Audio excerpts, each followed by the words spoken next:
കാലഘട്ടത്തിൻ്റെ സുവിശേഷവാഹകരാകാൻ ദൈവം ചില ജീവിതങ്ങളെ മുൻകൂട്ടി ഒരുക്കുന്നു. അവർ ചിലത് തിരുത്തിയെഴുതുന്നു, ചില വഴികൾ കണ്ടെത്തുന്നു, ചിലരതിൽ പുത്തൻ പ്രകാശഗോപുരങ്ങൾ ഉയർത്തുന്നു. ഇവർ ജോഷുവായുടെ പിന്മുറക്കാർ. ഇത് കഴിഞ്ഞ 13 വർഷത്തോളമായി ജർമ്മനിയിൽ മോൺസ്റ്റർ രൂപതയിൽ ഷെംബക് ഇടവകയിൽ സേവനം ചെയ്യുന്ന ഫാദർ അജി മൂലേപ്പറമ്പിൽ CMI. വളരെ കലുഷിതമായ ജർമ്മൻ സഭയിൽ വിശ്വാസി സമൂഹങ്ങൾക്കിടയിൽ, യുവജനങ്ങൾക്കിടയിൽ ഏറെ ക്രിയാത്മകമായി ശുശ്രൂഷകൾ നിർവഹിക്കുന്ന ഒരു ഇന്ത്യൻ മിഷണറി വൈദികൻ. ജീസസ് യൂത്തിൻ്റെ ഫുൾ ടൈമർ കമ്മിറ്റ്മെൻ്റ് വഴിയും വിശുദ്ധ ചാവറയച്ചൻ്റെ ആത്മീയ വെളിച്ചത്താലും പുത്തൻ കാലഘട്ടത്തിനൊത്ത് വിശ്വാസത്തിൻ്റെ വെല്ലുവിളികൾ നേരിടുന്ന ജർമ്മൻ സഭയിൽ ഒരു നവയുഗ പ്രവാചകനായി അജിയച്ചൻ മാറുന്നു. തൻ്റെ ആഴമായ ദൈവാനുഭവങ്ങൾ അച്ഛനിത നമ്മോട് പങ്കുവയ്ക്കുന്നു. അജിയച്ച, ശാലോം TV-യിലെ ജോഷു എന്ന ഈ പ്രോഗ്രാമിൻ്റെ അച്ഛനോടൊപ്പമുള്ള 3-ാമത്തെ എപ്പിസോഡാണിത്. ഏറെ സന്തോഷം. സ്വാഗതം. Thank you. അച്ഛൻ ആദ്യത്തെ 2 എപ്പിസോഡുകളിലും പ്രധാനമായിട്ടും അച്ഛൻ്റെ എവിടെ നിന്നാണ് അച്ഛൻ്റെ വിശ്വാസ ജീവിതയാത്ര തുടങ്ങിയത്, അച്ഛനെ അമ്മച്ചിയെ കുറിച്ചൊക്കെ പരാമർശിച്ചു. അച്ഛൻ്റെ പഠനകാലങ്ങളിൽ CMI വൈദികർ അച്ഛനെ സ്വാധീനിച്ചതിനെക്കുറിച്ച് അച്ഛൻ പറയുകയുണ്ടായി. ഒടുവിലൊരു CMI വൈദികനായി തന്നെ അച്ഛൻ എത്തിപ്പെട്ടതും ജീവിതത്തിൻ്റെ മുഴുവൻ സമയത്തും ദൈവപരിപാലനയാണ് അച്ഛനെ മുന്നോട്ട് നടത്തുന്നതെന്ന് അച്ഛൻ ആവർത്തിച്ചു പറഞ്ഞു.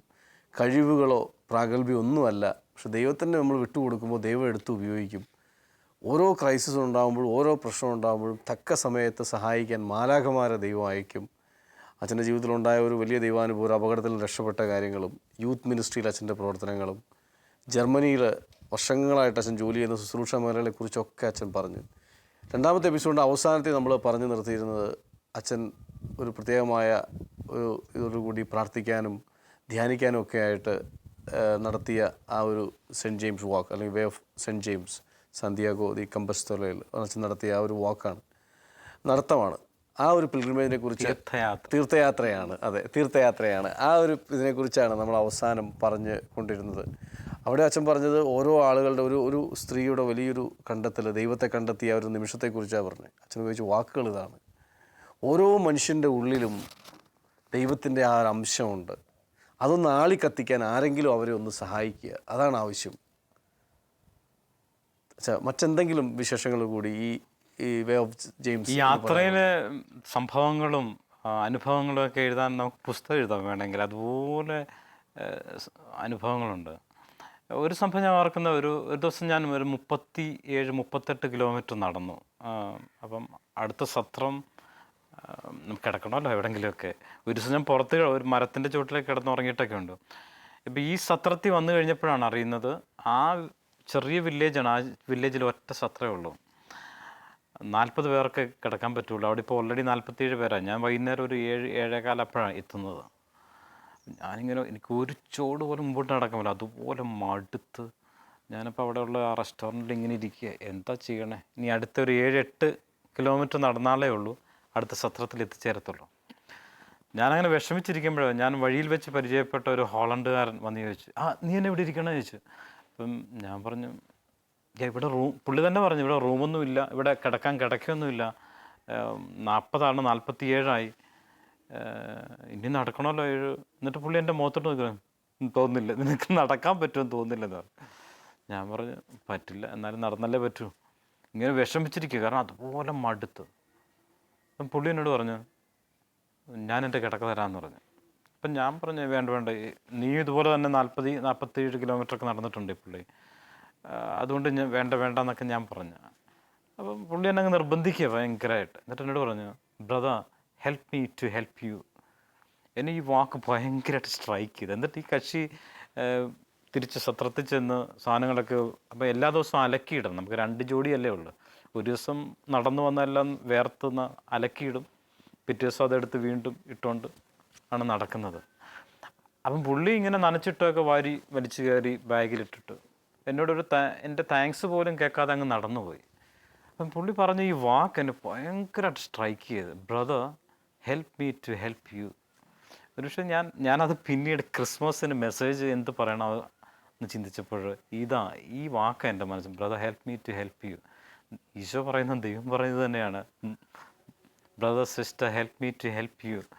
ഒരു പക്ഷേ ഞാൻ ജർമ്മനിയിൽ എൻ്റെ ക്രിസ്മസിന് പറഞ്ഞ പ്രസംഗങ്ങളിൽ ആളുകളെ ഏറ്റവും കൂടുതൽ സ്വാധീനിച്ചതും ഏറ്റവും കൂടുതൽ ആളുകൾ ഇന്നും ഓർത്തിരിക്കുന്നതുമായിട്ട് എൻ്റെ പഴയ ഇടവച്ചെന്ന brother help me to help പിള്ളേരൊക്കെ ചെയ്യും. അങ്ങനെ ഒരുപാട് അനുഭവങ്ങൾ, ഒരു 100 കണക്കിന് അനുഭവങ്ങൾ ഉണ്ടായിട്ടുണ്ട്. പ്രത്യേകിച്ച് സാന്റിയാഗോയിലേക്ക് ഞാൻ അന്ന് ചെന്ന് കഴിഞ്ഞ് അവിടെ ഒത്തിരി റിച്വൽസ് ഒക്കെ ഉണ്ട്. ശരിക്കും പറയണം, ആദ്യം യാക്കോബ് ശ്ലീഹായുടെ കബറിടത്തേക്ക് പോയി പ്രാർത്ഥിക്കും. എന്നിട്ട് അൾത്താരെ തന്നെ മുകളിൽ യാക്കോബ് ശ്ലീഹായുടെ വലിയൊരു പ്രതിമയുണ്ട്. ആ പ്രതിമയെ പോയി നമ്മൾ കെട്ടിപ്പിടിച്ച്. അപ്പോൾ ഇതൊക്കെ ഭയങ്കര ഇമോഷണൽ സാധനമാണ്. കാരണം നമ്മൾ ഈ ലക്ഷ്യം തേടിയല്ല നടന്നത്.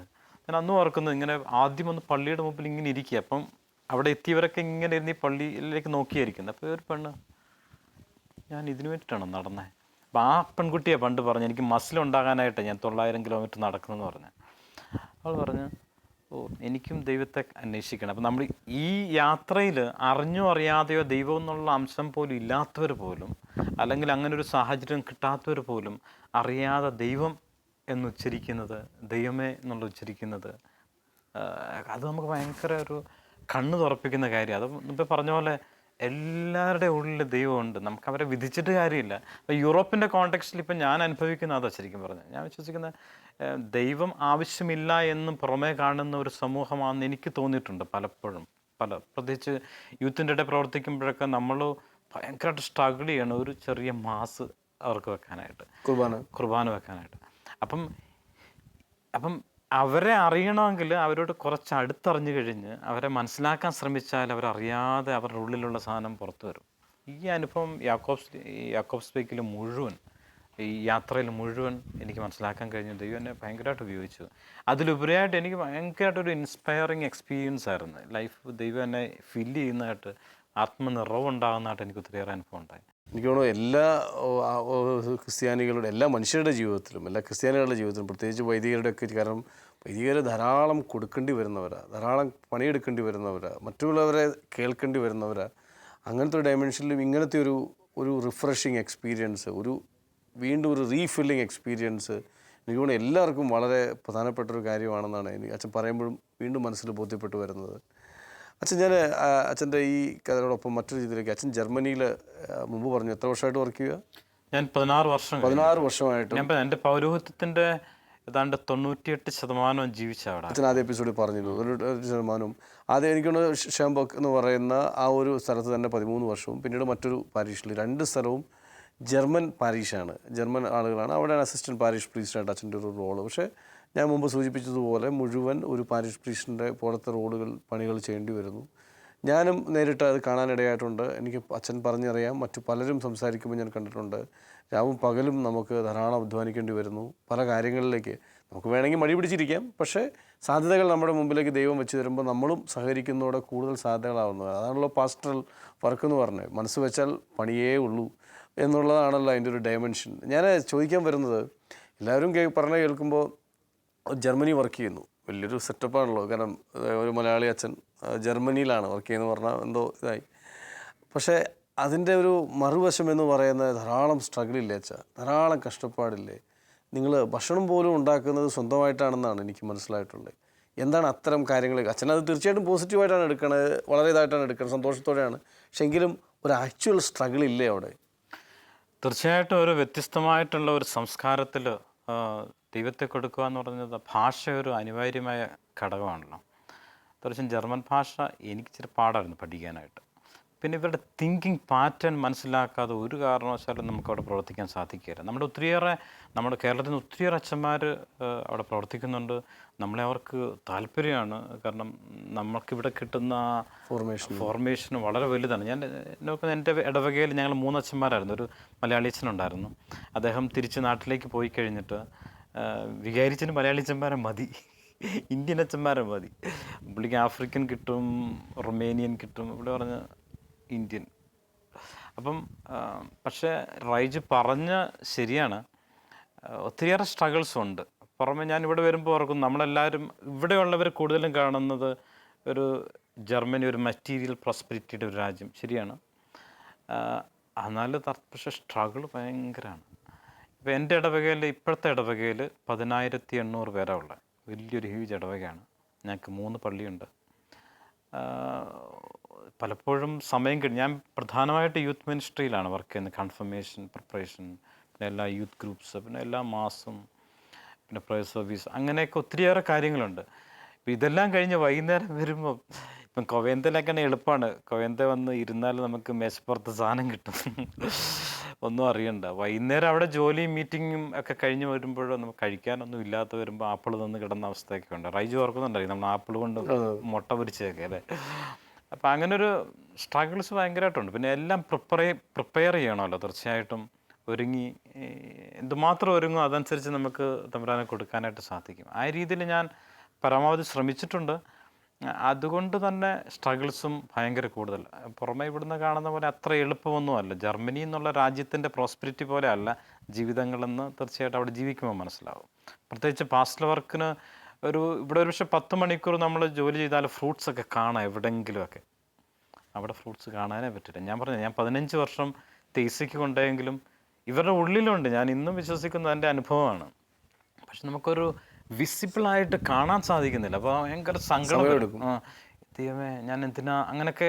ഞാൻ പറഞ്ഞില്ലേ, സ്ട്രഗിൾസ് ഉണ്ടായപ്പോഴൊക്കെ തോന്നിട്ട് ഇത് തന്നെ വേണോ, പോയാലോ, നിർത്തിയാലോ എന്നൊക്കെ ചോദിക്കുമ്പോഴും അവർക്കൊന്നും ഇവിടെ നീഡെന്നുള്ള. ഞാനപ്പം ഈ 12 വർഷം ശരി ഈ യാക്കോബ്സ്ബർഗ് പോയത്, the way of cent James നടക്കാൻ പോയ ഒരു കാരണം ഇതായിരുന്നു. ജർമ്മനിയിൽ ജീവിക്കണോ തിരിച്ചു പോകണോ എന്നുള്ള ഒരു ചിന്തയിലാണ് നിന്ന്. പിന്നെ ഞാൻ വിചാരിച്ചു നാട്ടിലേക്ക് വന്നിട്ട് കാര്യമില്ല, കാരണം അച്ഛന്മാരെ മുട്ട് നടക്കാൻ പറ്റില്ല. അതുകൊണ്ട് തന്നെ തീർച്ചയായിട്ടും അവിടെ അച്ഛന്മാരില്ല. പല ഡയസിസുകളിലും സെമിനാരികൾ അടച്ചു.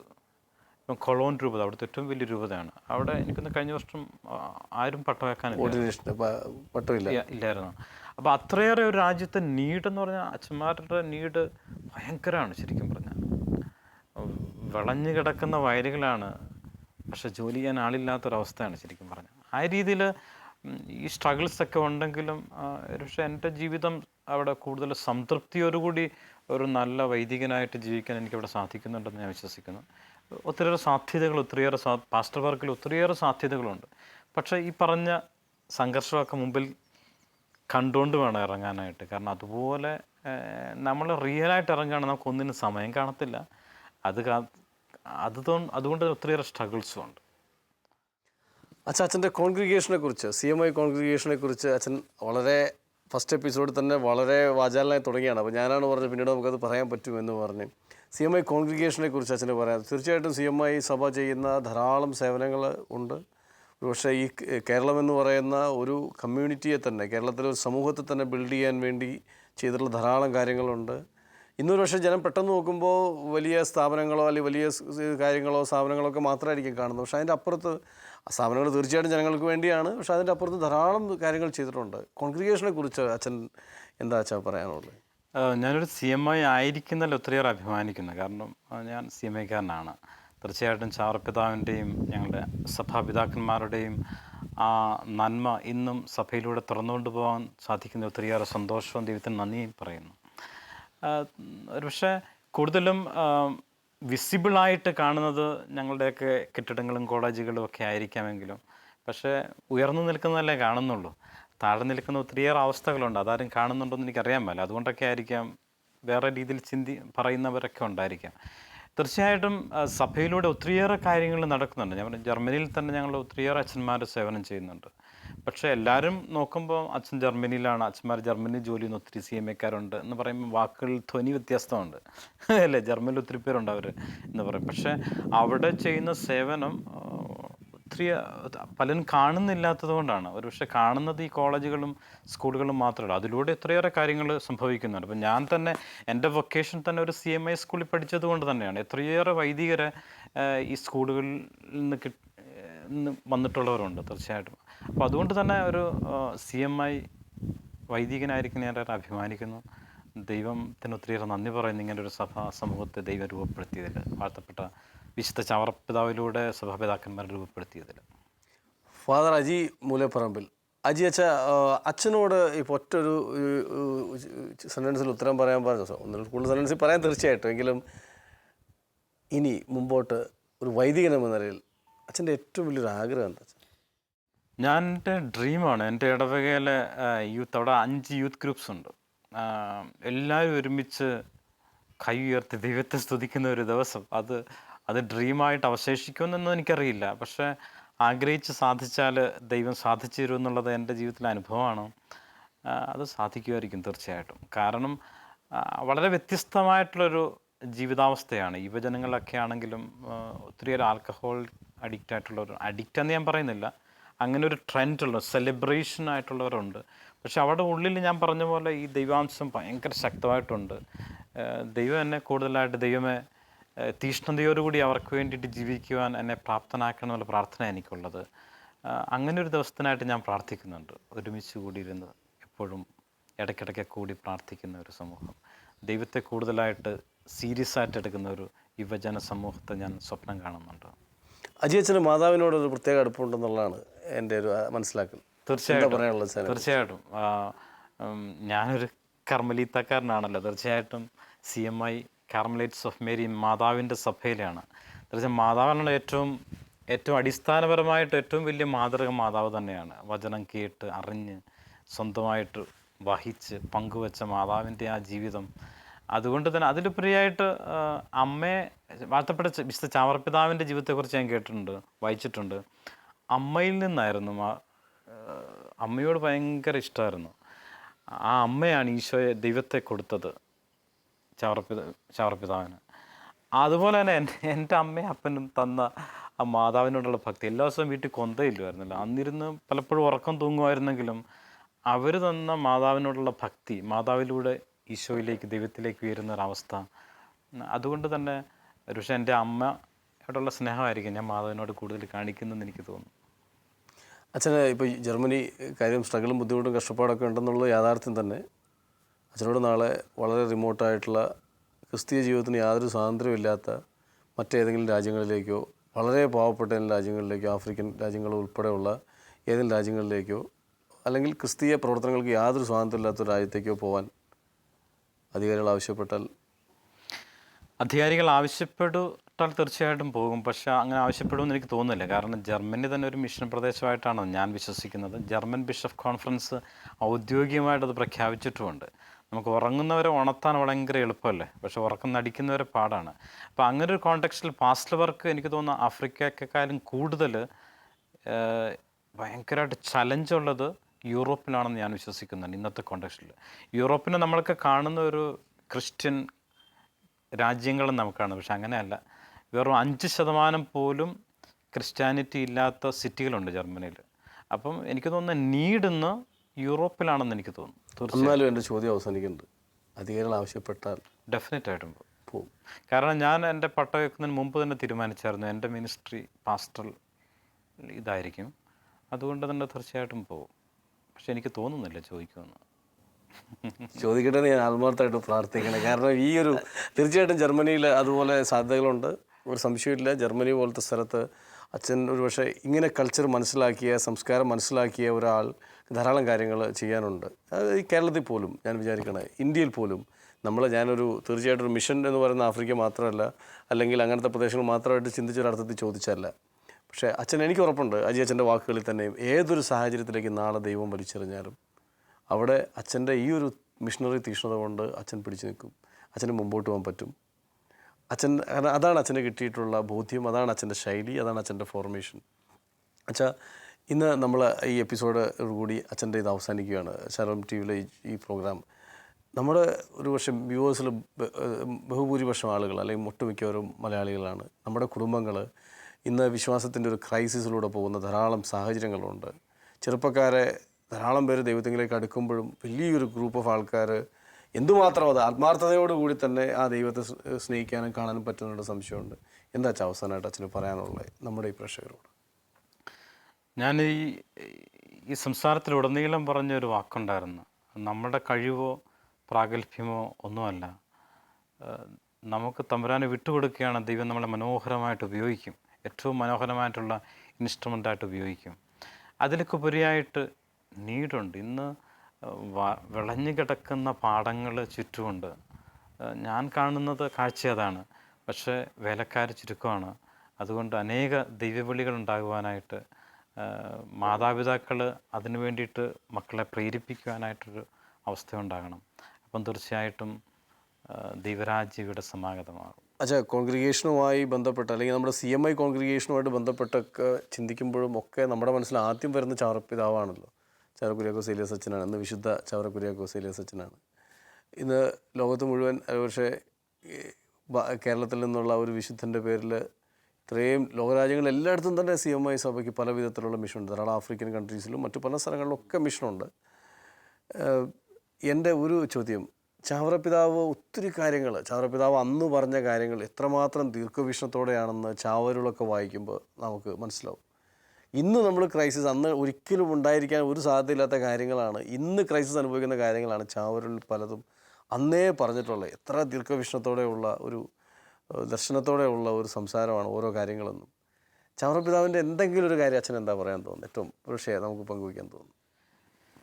റൈജി പറഞ്ഞ പോലെ തന്നെ കാലത്തിന് മുമ്പേ നടന്ന വലിയൊരു പ്രവാചകനായിരുന്നു വിശുദ്ധ ചാവറപ്പിതാവ്. അതുകൊണ്ട് തന്നെ ദീർഘവീക്ഷണം ഉണ്ടായിരുന്ന ആ വ്യക്തിത്വം, അതുകൊണ്ട് തന്നെ അന്ന് കണ്ട് ഇന്ന് നടക്കാൻ പോകുന്ന കാര്യങ്ങളൊക്കെ ചാവറപ്പിതാവിൻ്റെ. പക്ഷേ ഇതൊക്കെ ആണെങ്കിലും ചാവറപ്പിതാവ് ഒത്തിരിയേറെ സോഷ്യലായിട്ടും കാര്യങ്ങളൊക്കെ ചെയ്തിട്ടുണ്ടെങ്കിലും പിതാവിൻ്റെ ജീവിതത്തിൽ ഏറ്റവും എന്നെ ഇൻഫ്ലുവൻസ് ചെയ്തത് വിശുദ്ധ കുർബാനയുള്ള ഭക്തിയായിരുന്നു. മണിക്കൂറുകൾ മുട്ടുമേൽ നിന്ന് എൻ്റെ പ്രിയപ്പെട്ട അപ്പ എന്ന് ഈശോയെ വിളിക്കുന്ന അങ്ങനെ ഒരു നല്ലൊരു ഡെപ്തിലുള്ള പ്രാർത്ഥനാനുഭവം അതെൻ്റെ ജീവിതത്തെ ഒത്തിരിയേറെ സ്വാധീനിച്ചിട്ടുണ്ടെന്ന് വേണം പറയാൻ പറ്റും. കാരണം ചാവറപ്പിതാവിനെക്കുറിച്ച് അറിയാൻ ശ്രമിക്കുമ്പോഴാണേലും ഇഷ്ടമില്ലാത്ത കാര്യങ്ങളാണെങ്കിൽ പോലും അധികാരികൾക്ക് കീഴ്വഴങ്ങി അത് തെറ്റിദ്ധരിക്കപ്പെട്ടിട്ടുണ്ട് പലപ്പോഴും. ഒരു പക്ഷേ ഇവിടുത്തെ കോണ്ടെക്സ്റ്റിൽ ആളുകൾ തെറ്റിദ്ധരിക്കപ്പെട്ടിട്ടുണ്ട്. പക്ഷേ എങ്കിൽ പോലും അധികാരികളുടെ സ്വരം ദൈവത്തിൻ്റെ സ്വരമാണെന്ന് അറിഞ്ഞുകൊണ്ട് ദൈവം അത് നടത്തും, നന്മയായിട്ട് നടത്തും. ഇതൊന്നും എല്ലാം ദൈവത്തിൽ നിന്ന് നേടിയതാണ്, ഒന്നും എൻ്റെ സ്വന്തമായിട്ടില്ല എന്ന് ചാവറപ്പിതാവ് പറയുന്ന ആ വാക്കിൽ നിന്നാണ് ദൈവം നടത്തും എന്നൊക്കെ പറയുന്ന ആ വാക്കുണ്ടല്ലോ. ഇപ്പോൾ ഇവിടുത്തെ കാനനൈസേഷൻ്റെ സമയത്ത് ലോകമായിരുന്ന അതൊക്കെയല്ലേ. പക്ഷെ അതിന് മുമ്പ് പറയുന്നുണ്ട്, എനിക്ക് എവിടെ നിന്നാണ് ഇത് കിട്ടിയത്, എല്ലാം തമ്പുരാനാണ് തന്നത്, ഞാൻ എങ്ങനെ കോവേന്ത്യയിൽ കൂടി എന്നൊക്കെ പറഞ്ഞ് ചാവറപ്പിതാവ് പറയുന്നതിൻ്റെ അവസാനമാണ് ഈ 2 സെൻറ്റൻസ് പറയുന്നത്. അപ്പം എല്ലാം തമ്പുരാൻ്റെ ദാനമാണെന്നുള്ള പിതാവിൻ്റെ അതുകൊണ്ട് തന്നെയാണ് എല്ലാം ദാനമാണ്. അതുകൊണ്ട് ദൈവം അറിയാതെ ഒന്നും നടക്കുന്നെന്നുള്ള വളരെ ഡെപ്തിലുള്ള വിശ്വാസം അത് എന്നെ ഒത്തിരിയേറെ സ്വാധീനിച്ചിട്ടുണ്ട്. എനിക്ക് തോന്നുന്നു അതായിരിക്കണം നമ്മുടെ ജീവിതത്തിൻ്റെ ആകത്തുകയെന്നാണ് ഞാൻ വിശ്വസിക്കുന്നത്. അതെ, ഒരു ദേശത്ത് ഇന്ന് ലോകം മുഴുവൻ വലിയ സ്വാധീനങ്ങൾ ഉണ്ടാക്കിയ ഒരു വ്യക്തിത്വമാണ് ചാവറപ്പിതാവ്. ഇന്ന് വ്യക്തിത്വം എന്ന് മാത്രമല്ല, ഇന്ന് അനേകരുടെ പ്രാർത്ഥനയിലൊരു പ്രധാന മധ്യസ്ഥനും കൂടിയാണ് ചാവറപ്പിതാവ് എന്ന് പറയുന്നത്. തീർച്ചയായിട്ടും ആ ഒരു മധ്യസ്ഥൻ നമ്മുടെയൊക്കെ ജീവിതത്തെ അനുഗ്രഹിക്കട്ടെ എന്ന് ഞാനും ആഗ്രഹിക്കണം. ഞാൻ മറ്റൊരു ചോദ്യം കൂടി ചോദിക്കണം, ജർമ്മനിയുമായി ബന്ധപ്പെട്ട് തന്നെയാണ്. ഒരുപക്ഷെ അച്ഛന്മാർ ധാരാളം ശുശ്രൂഷകൾ ചെയ്യും, ജർമ്മനിയിലും ഒക്കെ ശുശ്രൂഷകളും ഈ കഷ്ടപ്പാടും ശ്രമങ്ങളിലൂടെയൊക്കെ കടന്നു പോകുമ്പോഴും ചിലപ്പോഴെങ്കിലുമുള്ള ഒരു ആകാംക്ഷയുള്ള ആളുകൾ പതുക്കെ പറയുന്ന മാറിപ്പറയുന്ന ഒരു കാര്യം എന്ന് പറയുന്നത്, അച്ഛൻ പൈസ അല്ലെങ്കിൽ അവിടെ ജോലി ചെയ്യുന്ന അച്ഛന്മാർ പൈസ ഉണ്ടാക്കുന്നു, അത് അവരുടെ പേഴ്സണൽ ആവശ്യങ്ങൾക്ക് ഉപയോഗിക്കുന്നു, മറ്റു വിധത്തിൽ എടുക്കുന്നു നോക്കുന്നൊരു ചിന്തയിലൊക്കെയാണ് കൂടുതൽ കാണുന്നത്. അച്ഛാ, നിങ്ങൾക്ക് കിട്ടുന്ന പൈസ എന്ത് ചെയ്യുന്നു, നിങ്ങൾക്ക് എന്തുമാത്രം ചിലവാക്കാൻ പറ്റും, ഇതൊക്കെ ഒന്ന് പറയുന്നത് നല്ലതല്ലേ അച്ഛാ? തീർച്ചയായിട്ടും നല്ലൊരു ചോദ്യമാണ്. എങ്ങനെ ഉത്തരം പറയണമെന്ന് എനിക്കറിയില്ല, എങ്കിലും ഞാൻ പറയാൻ ശ്രമിക്കാം. കാരണം പലപ്പോഴും ഞാൻ അനുഭവിച്ചറിഞ്ഞൊരു കാര്യമാണ്, ആളുകൾ പലരും ഒരു മണി മോട്ടീവിൽ ജീവിതത്തെ കാണുന്നു. അപ്പോൾ എനിക്ക് ഭയങ്കര സങ്കടമാണ്. ഞാൻ വിശ്വസിക്കും ഞാനൊരു നല്ലൊരു പാസ്റ്ററായിട്ട് അല്ലെങ്കിൽ ഞാൻ പറയണ്ടേ അങ്ങനെ ജീവിക്കാൻ ആഗ്രഹിക്കുന്ന ആളാണ്. അപ്പം അവിടെ നിന്നൊക്കെ വരുമ്പോഴും പലപ്പോഴും സാമ്പത്തിക കാര്യം അവർക്ക് ആവശ്യമുള്ളതുകൊണ്ടായിരിക്കാം, തീർച്ചയായിട്ടും സഹായിക്കണം. പക്ഷെ ഒരു പൈസയുടെ ഒരു മാനദണ്ഡത്തിൽ എൻ്റെ ജീവിതത്തെയും എൻ്റെ പാസ്റ്റ് ലൈഫിനെയും കാണുന്ന ഒരവസ്ഥ ഒത്തിരിയേറെ വേദനാജനകമായിട്ട് എനിക്ക് തോന്നിയിട്ടുണ്ട്. അപ്പോൾ അതുകൊണ്ട് തന്നെ ഈ ചോദ്യത്തിന് പ്രസക്തിയുണ്ട്. തീർച്ചയായിട്ടും ശമ്പളം ഉണ്ട്, തീർച്ചയായിട്ടും ഉണ്ട്, അവിടെ ജോലി ചെയ്യുന്നവർക്ക് ശമ്പളമുണ്ട്. പക്ഷെ അത് കൂടുതലും സഭയുടെ പ്രവർത്തനങ്ങൾക്ക്, ഫോർമേഷൻ അല്ലെങ്കിൽ മിഷൻ സ്ഥലങ്ങൾക്ക് വേണ്ടിയിട്ടൊക്കെയാണ് കൂടുതലായിട്ടും പോകുന്നത്. മിഷൻ സ്ഥലങ്ങൾ എക്സ്പ്ലെയിൻ ചെയ്ത് പറയുകയാണെങ്കിൽ എൻ്റെ പ്രൊവിൻസിലാണെങ്കിൽ തമിഴ്നാട്ടിലുള്ള ഹൗസുകളുണ്ട്, അല്ലെങ്കിൽ അസ്പേരൻസ് ഫോർമേഷൻ. അപ്പം അസ്പേരൻസ് ആക്കായിട്ട് വരുമ്പോൾ സഭയാണ് ചിലവുകൾ പൂർണ്ണമായിട്ടും വഹിക്കുന്നത്. അതുകൊണ്ടൊക്കെ അങ്ങനെയുള്ള ആവശ്യങ്ങൾക്ക് തീർച്ചയായിട്ടും ഈ ഇത് ആവശ്യമാണ്. അതിലൊക്കെ ഉപരിയായിട്ട് ഞങ്ങൾ വ്യക്തിപരമായിട്ട് ഞങ്ങൾക്ക് വ്യക്തമായിട്ടുള്ള നിർദ്ദേശമുണ്ട്. ജനറാളച്ചൻ്റെയും ടോൺഷിൽറ്റച്ചന്മാരുടെ നിർദ്ദേശമുണ്ട്. അതനുസരിച്ച് വ്യക്തമായിട്ടൊരു സംഖ്യ മാത്രമേ ഞങ്ങളുടെ ചിലവിനുള്ള ജീവിതത്തിനുള്ള സംഖ്യ മാത്രമേ ഞങ്ങൾക്ക് ലഭിക്കാറുള്ളൂ. അല്ലാതെ പോക്കറ്റ് മണി എന്ന് വേണമെങ്കിൽ പറയാൻ പറ്റും. അത് ചിലപ്പോൾ അവിടുത്തെ കോണ്ടെക്സ്റ്റ് അനുസരിച്ച് വീടിന് വാടക കൊടുക്കണം, ചിലവുണ്ട്, യാത്ര, വണ്ടി. അതുകൊണ്ട് ദാരിദ്ര്യമാണെന്ന് ഞാൻ പറയുന്നൊന്നുമില്ല. കാരണം അങ്ങനെ പറഞ്ഞാൽ തെറ്റാണ്, കള്ളത്തരം പറയാണ്. പക്ഷേ ജീവിക്കാനുള്ള ചിലവ് പോക്കറ്റ് മണി ലഭിക്കുന്നുണ്ട്, അതല്ലാതെ വേറെ ഒന്നും ലഭിക്കാറില്ല. അച്ഛാ, ഈ ധാരാളം ശുശ്രൂഷ ജീവിതത്തിൻ്റെ തിരക്കിനിടയിലും കാര്യങ്ങളുടെ ഇടയിലും ഒക്കെ അച്ഛനും ഈ കാര്യങ്ങളൊക്കെ മാനേജ് ചെയ്ത് മുന്നോട്ട് പോകുന്നത് ഈസി ആയിട്ടുള്ളൊരു കാര്യമല്ല. അച്ഛൻ ഇത്രയും വീണ്ടും ഞാൻ ചോദിക്കുമ്പോഴൊക്കെ അച്ഛൻ പറയുന്നത് ജർമ്മനി പോലത്തെ ഒരു സ്ഥലത്ത് വിശ്വാസത്തിൻ്റെ ഒരു കഷ്ടപ്പാടും സ്ട്രഗിളൊക്കെ ഉള്ള സ്ഥലത്ത് നമുക്ക് ധാരാളം നീഡുണ്ട്. അച്ഛൻ്റെ ആ വാക്കിൽ തന്നെ ആ ഒരു ഇതുണ്ട്. എൻ്റെ ഒരു അവസാനത്തെ ചോദ്യം, ഇന്ന് അങ്ങനത്തെ ഒരു സാഹചര്യം കേരളത്തിലുമുണ്ട്, അല്ലെങ്കിൽ ആളുകളുടെ ഇടയിൽ വിശ്വാസത്തിൽ വലിയ വ്യത്യാസങ്ങൾ വരുന്നു, വലിയ പ്രശ്നങ്ങൾ വരുന്നു. നമ്മുടെ പ്രേക്ഷകരിൽ ഒരു മുഴുവൻ ശതമാനം ആളുകളും അല്ലെങ്കിൽ നല്ലൊരു ശതമാനം ആളുകളും മലയാളികളായിട്ടുള്ള ആളുകളാണ് നമ്മുടെ പ്രേക്ഷകരിൽ ഇന്ന്. തീർച്ചയായിട്ടും അല്ലാത്തവരുണ്ട്, പക്ഷേ കൂടുതൽ ആളുകളും കേരളത്തിൻ്റെ അല്ലെങ്കിൽ മലയാളികളുടെ സാഹചര്യങ്ങളിൽ, ലോകം മുഴുവനുള്ള മലയാളി കുടുംബങ്ങളുടെ ഒരു സാഹചര്യങ്ങളിലൊക്കെയും അല്ലെങ്കിൽ എല്ലാ കുടുംബങ്ങൾക്കും പറ്റുന്നൊരു കാര്യമാണ് അച്ഛൻ പറയേണ്ടി വരുന്നത്. ഞാൻ ചോദിക്കുന്ന ചോദ്യം, ഇന്നത്തെ നമ്മുടെ കുടുംബങ്ങളോട് ഈ അച്ഛൻ്റെ വിശ്വാസ ജീവിത അനുഭവങ്ങളുടെ സാഹചര്യത്തിൽ, അച്ഛൻ്റെ പാസ്റ്ററൽ എക്സ്പീരിയൻസിൻ്റെ സാഹചര്യത്തിൽ, ലോകം മുഴുവൻ അച്ഛൻ കണ്ടിട്ടുള്ള ഈ കാര്യങ്ങളുടെ സാഹചര്യത്തിൽ എന്താ അച്ഛന് പറയാനുള്ളത്? കുടുംബത്തിൽ നിന്ന് ലഭിച്ചാൽ തീർച്ചയായിട്ടും അതൊരിക്കലും ഇടയ്ക്ക് പ്രശ്നം ഉണ്ടായെങ്കിൽ തന്നെയും നഷ്ടപ്പെടത്തില്ല. ഞാൻ പറഞ്ഞില്ലേ, എൻ്റെ ആദ്യം തന്നെ പറഞ്ഞില്ലേ, എൻ്റെ അപ്പനും അമ്മയും തന്ന ആ സ്പിരിച്വാലിറ്റിയാണ് എൻ്റെ അടിസ്ഥാനവും വളർച്ച. ഇന്നും അതൊക്കെ തന്നെയാണ് പ്രധാനപ്പെട്ട കാര്യം. അതുകൊണ്ട് തന്നെ കുടുംബത്തിൽ കിട്ടുന്നില്ലെങ്കിൽ തീർച്ചയായിട്ടും പറ്റത്തില്ല. ഇപ്പം ജർമ്മനിയിൽ ഇന്ന് അവിടെയുള്ള ആളുകൾ അനുഭവിക്കുന്നതാണ് കുടുംബ ശിഥിലമായ ഒരവസ്ഥയുണ്ട്. ഒരു മോർ ദാൻ 55% ആളുകൾ വിവാഹം ചെയ്ത ദമ്പതികൾ ഡൈവേഴ്സ്ഡാണ്. അപ്പോൾ അങ്ങനൊരു കോണ്ടെക്സ്റ്റിൽ അവർക്ക് കിട്ടേണ്ടതൊന്നും കിട്ടാതെ പോകുന്നുണ്ട്. അപ്പം ഇവിടെയുള്ള എനിക്കൊന്ന് കുടുംബങ്ങളിൽ മാതാപിതാക്കൾ തൻ്റെ മക്കൾക്ക് ദൈവത്തെ കൊടുക്കാനായിട്ട് കുഞ്ഞുനാൾ മുതൽ ശ്രമിച്ചാൽ, അതിന് അലംഭാവം കാണിക്കാതെ കൊടുക്കേണ്ടത് കൊടുത്താൽ തീർച്ചയായിട്ടും നമ്മുടെ സമൂഹം, വിശ്വാസ സമൂഹം ഒരിക്കലും നാശത്തിലേക്ക് പോവുകയില്ല എന്ന് ഞാൻ വിശ്വസിക്കുന്നുണ്ട്. ഇല്ല, അങ്ങനെ കൊടുത്താലേ നമുക്ക് ഒരു നിലനിൽപ്പുള്ളൂ. തീർച്ചയായിട്ടും. പക്ഷേ ഇതിലൂടെ അങ്ങനെയുള്ള കുടുംബങ്ങളിൽ നിന്നാണ് അച്ഛൻ്റേതുപോലുള്ള ദൈവവിളികൾ ഉണ്ടാകുന്നത്. അതുകൊണ്ട് കുടുംബങ്ങളിൽ ആത്മീയതയുടെ അടിത്തറ ഉണ്ടാവട്ടെ, അതിലൂടെ ധാരാളം നല്ല ദൈവവിളികൾ ഉണ്ടാവട്ടെ, ധാരാളം പരിശീലനം കിട്ടിയ നല്ല പ്രേക്ഷിത ചൈതന്യമുള്ള വൈദികരെ ഇനിയും കേരളത്തിന്, ലോകത്തിന് എല്ലാം ആവശ്യമുണ്ട്. അച്ഛൻ്റെ വളരെ ഹൃദ്യമായ പങ്കുവയ്ക്കലുകളായിരുന്നു. പ്രത്യേകിച്ച് അച്ഛൻ്റെ ജീവിതം തുടങ്ങിയത് മുതൽ ഇന്നു വരെ ദൈവം നടത്തിയ വഴികളെക്കുറിച്ചുള്ള അച്ഛൻ്റെ പങ്കുവയ്ക്കലുകൾ. അച്ഛൻ ഏറ്റവും പ്രധാനമായിട്ട് പറഞ്ഞത് ചില 2-3 കാര്യങ്ങളാണ് അച്ഛൻ്റെ എല്ലാ ഷെയറിങ്സിൻ്റെ ഇടയിലൂടെയും കയറി വന്നുകൊണ്ടിരുന്നത്. ഒന്ന്, അച്ഛൻ പറഞ്ഞത് കുടുംബത്തിൽ നിന്ന് തുടങ്ങിയ ഒരു ആത്മീയ അടിത്തറയാണ് അച്ഛൻ്റെ ജീവിതത്തിൻ്റെ എല്ലാം. രണ്ടാമത് അച്ഛൻ പറഞ്ഞത് കഴിവോ പ്രാഗൽഭ്യമോ സാമർഥ്യമോ ഒന്നുമല്ല, മറിച്ച് ദൈവത്തിന് നമ്മൾ വിട്ടുകൊടുക്കുമ്പോൾ ആ ദൈവം, നമ്മളെ വിളിച്ച ദൈവം നമുക്ക് തരുന്ന ഒരു വലിയ കൃപ, ദൈവപരിപാലനയാണ് ജീവിതത്തിൽ എല്ലാ കാര്യങ്ങളുടെയും പ്രധാനം. അവസാനം ആ ഒരു മിഷണറി തീക്ഷ്ണതയിൽ അച്ഛൻ പറയുന്നൊരു കാര്യം, എല്ലാവരെയും അടുത്തഴകി മനസ്സിലാക്കുമ്പോഴാണ് നമുക്കൊരു സത്യം തിരിച്ചറിയുന്നത്. എല്ലാവരുടെ ഉള്ളിലും ദൈവത്തിൻ്റെ ഒരു അംശമുണ്ട്. അത് ഊതിക്കത്തിക്കാൻ നമ്മളെപ്പോലുള്ള സഹായികളെയാണ് അവർക്ക് ആവശ്യം.